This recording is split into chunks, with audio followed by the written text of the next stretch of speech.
ايه ده يا فندم؟ لا، ده في تخصص هيتفتح في مدارس التعليم الفني في المنوفيه تحديدا. هيتفتح السنه دي ان شاء الله في محافظه المنوفيه في اداره بركه السبع، في مدرسه بركه السبع الصناعيه المتقدمه. هيبقى فيها تخصص فني صيانه اجهزه طبيه. عندنا فني طاقه شمسيه هيتفتح برضه ان شاء الله في محافظه المنوفيه. عندنا تخصص برضه هيتفتح تاني اللي هو فني صيانه المصاعد، فني صيانه الاجهزه المنزليه.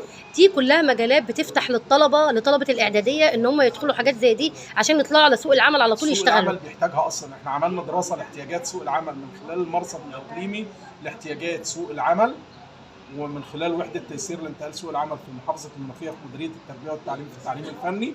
بدانا نرصد المجالات الجديده اللي بيحتاجها سوق العمل، وبدانا نفتح تخصصات تتمشى معاها، وديت بالتعاون طبعا مع رجال من سوق العمل هم اللي بيساعدونا في ان هم يوجدوا لنا يعني يعملوا لنا الدراسات اللي احنا